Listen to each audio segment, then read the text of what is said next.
Então, a partir de todas as informações que vocês têm acerca da formação do cânon, né, com os evangelhos, com Atos, com as cartas, e com o Apocalipse, que a gente acaba de narrar, a gente vai agora para o fechamento com a formação do cânon do Novo Testamento, tá certo? Primeiramente, essa informação que está bem no canto aqui, esses dois livros, né, chamados Códex. É possível que essa formação aqui, desse livro, o que vem a ser isso aqui?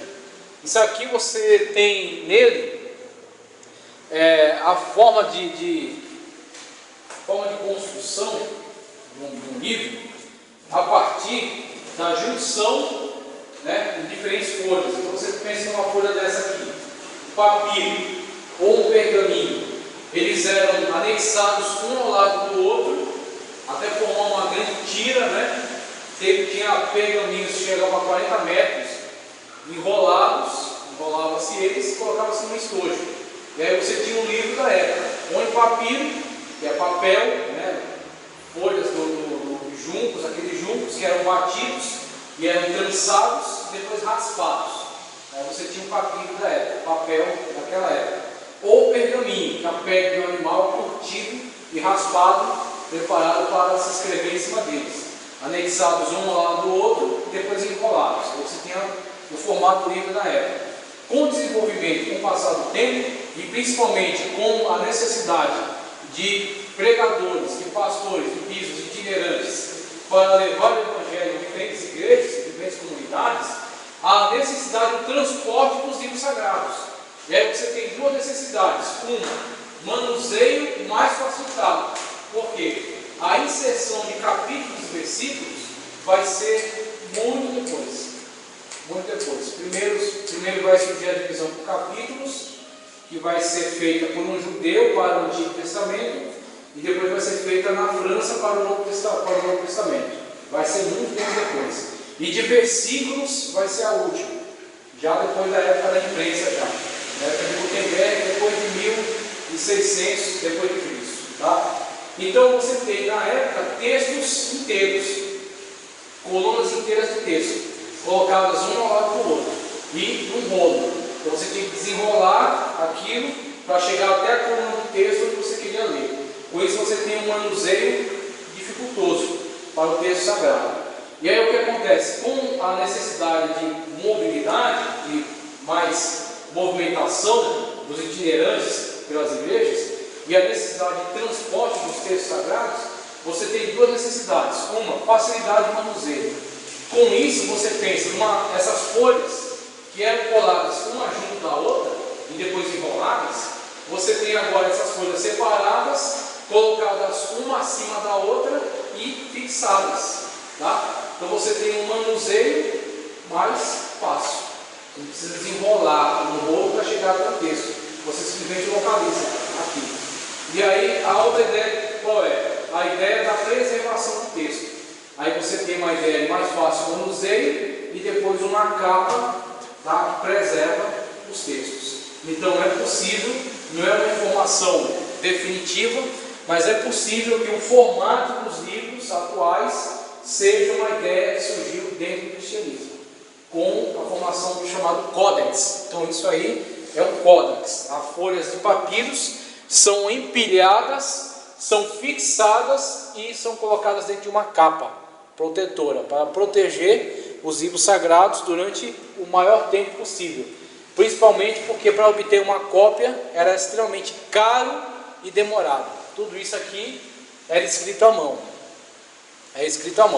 Então tinha o fato do material ser caro, os textos bíblicos serem longos.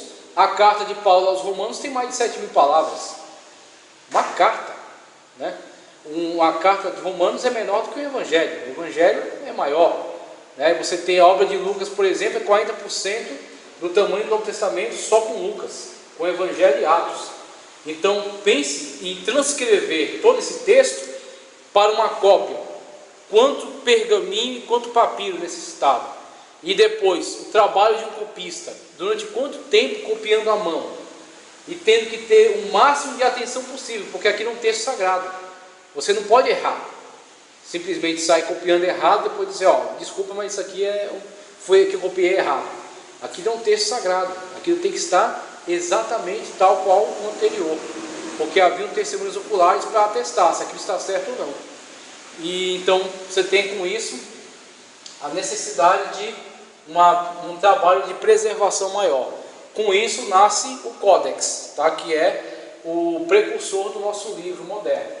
O Códex Sinaíticos, também conhecido como manuscrito Aleph, primeira letra do alfabeto hebraico, é um dos mais importantes manuscritos gregos já descobertos, pois além de ser um dos mais antigos, ele é do século IV da era cristã, entre 301 e 400 depois de Cristo. É o único códex que contém o Novo Testamento inteiro. Atualmente acha-se no Museu Britânico. Então você vai ver na formação do cânon, que a gente vai abordar aqui, o desenvolvimento da formação do cânon do Novo Testamento, com a admissão dos livros ao cânon, sendo considerados canônicos, sagrados, inerrantes, até a formação dos 27 livros. Então no século IV da era cristã, esse processo já foi completamente concretizado. Até o máximo século IV da era cristã, todos os 27 livros já haviam sido considerados canônicos e inseridos no cânon sagrado. E aí isso pode ser atestado através da descoberta do manuscrito do Códex Sinaíticos, por exemplo. É o único códex que contém o Novo Testamento inteiro. Atualmente acha-se no Museu Britânico. E embaixo temos o chamado Codex Vaticanus. O Codex Vaticanus, conforme diz aqui a informação, o Codex Vaticanus é um dos mais antigos. Ali está difícil de ler por causa da sombra. O Codex Vaticanus é um dos mais antigos manuscritos existentes na Bíblia grega, Antigo e Novo Testamento. É um dos 4 grandes códices unciais. Este unciais é semelhante ao que eu faço aqui, ó, tudo em letra maiúscula. É por isso que chama-se unciais. É a forma antiga de se chamar essa letra maiúscula aqui.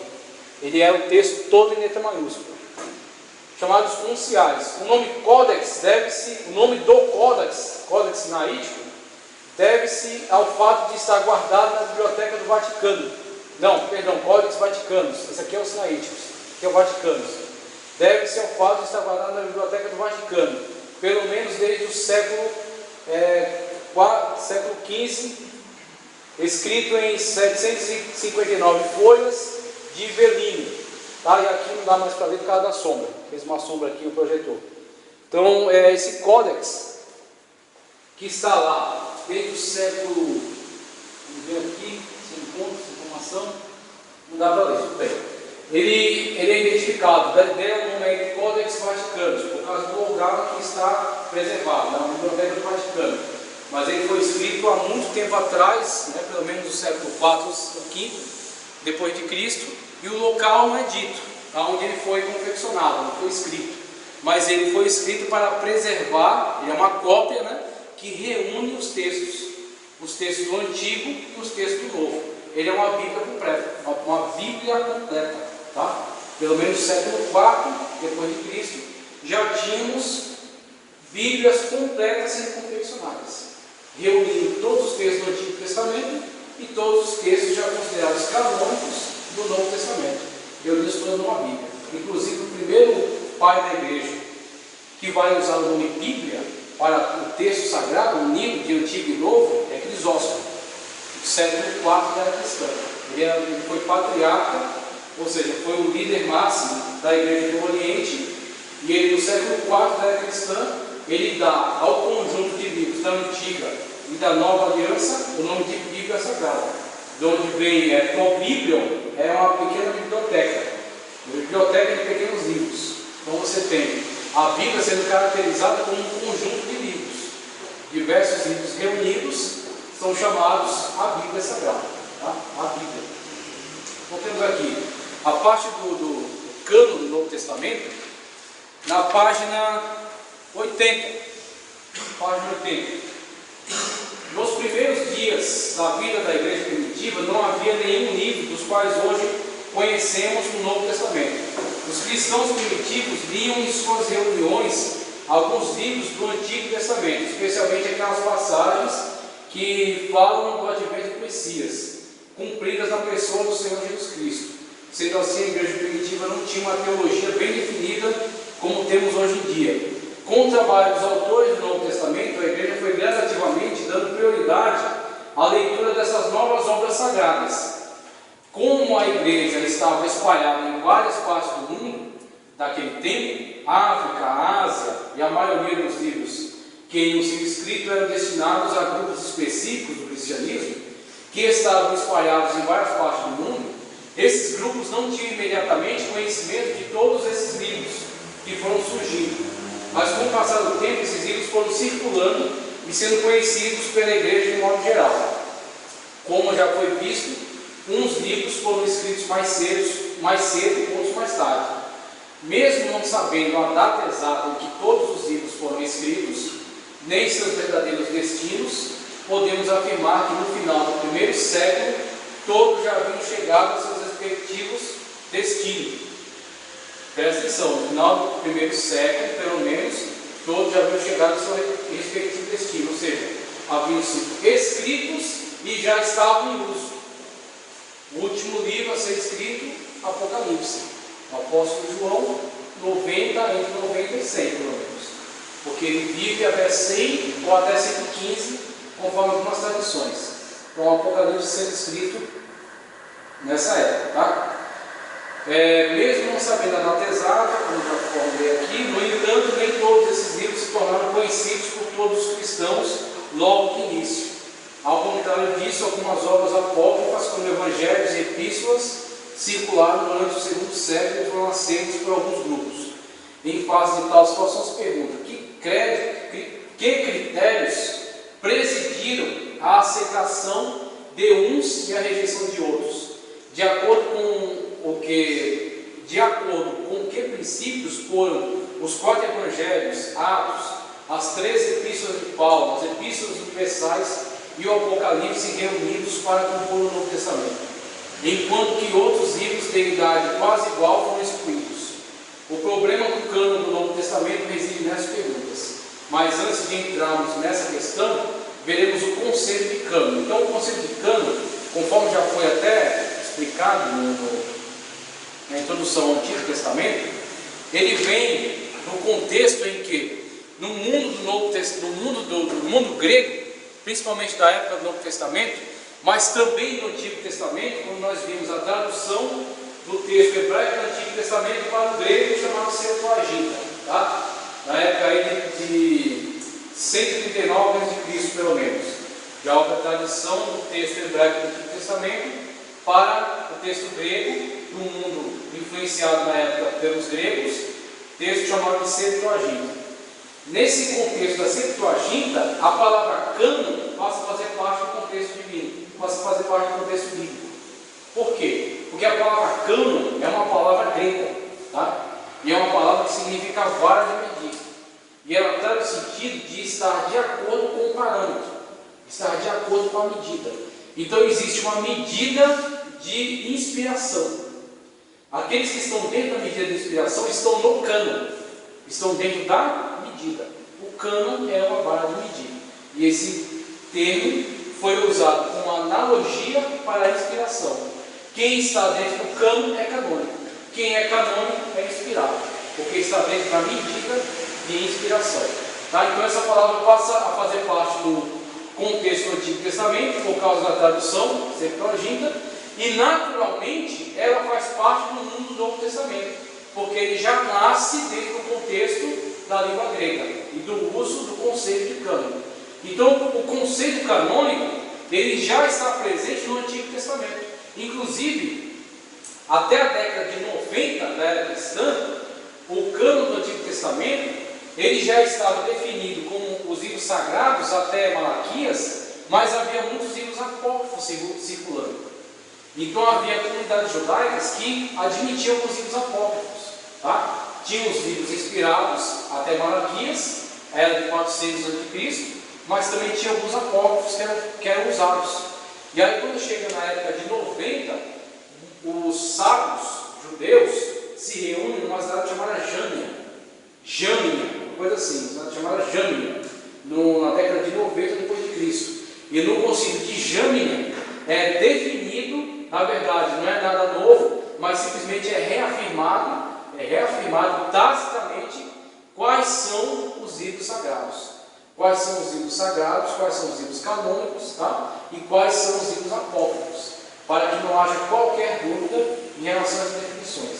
Então, no Concílio de Jâmino é definido pelos sábios judeus que o Antigo Testamento, equivalente aos nossos 39 livros, que para os judeus eram 24 livros, aqueles livros eram canônicos.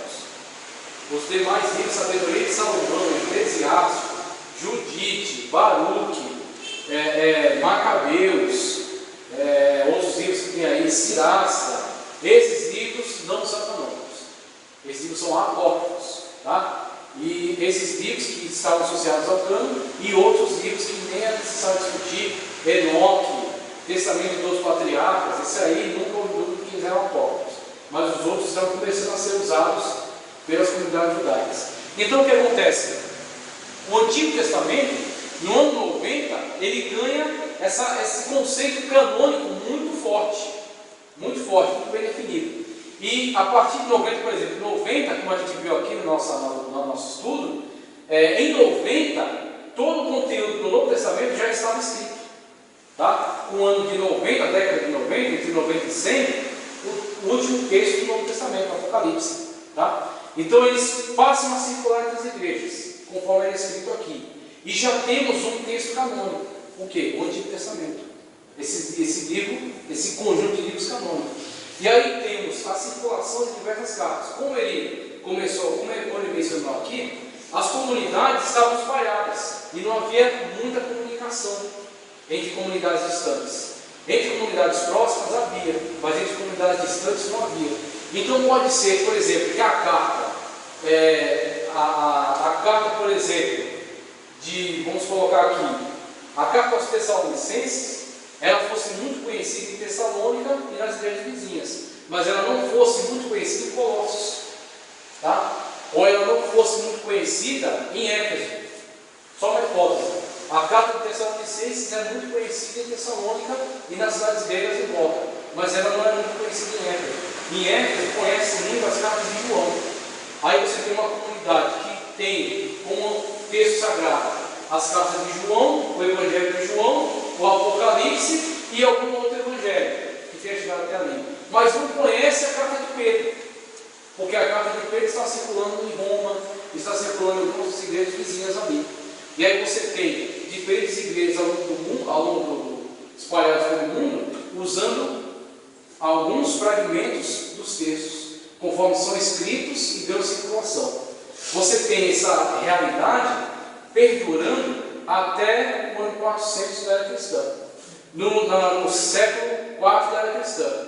No século IV da era cristã, todos esses livros que estão espalhados em diferentes comunidades já terão sido chegado ao conhecimento das igrejas no contexto geral e já terão sido analisados pelos sábios, pelos pais da fé, até serem comprovadamente admitidos ao cânone.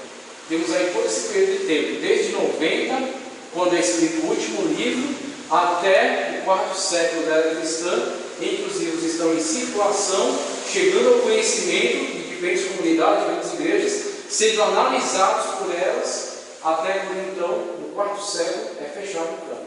Tá? Então, o movimento de formação do Novo Testamento é esse. Dentre os critérios canônicos, podemos citar a inspiração do conteúdo intrínseco. O que é inspiração do conteúdo intrínseco? É quando, analisando o conteúdo daquele livro, não se encontra elementos estranhos à fé. Não se encontra elementos estranhos à fé. Você, analisando aquele conteúdo, ele traz toda a manifestação da inspiração do Espírito Santo. Ele está em harmonia. O texto desse livro não entra em contradição com o texto daquele outro. O texto desse livro não é estranho ao texto do Evangelho. O texto dessa carta não é estranho às palavras de Cristo. Aí você tem aquele livro intrinsecamente, ou seja, no seu aspecto interno, ele é inspirado, ele carrega a inspiração. Ou seja, eu posso comparar ele com o Evangelho e está tranquilo, está harmônico, está de acordo. Eu posso comparar com uma fala de outro apóstolo testemunho ocular e de não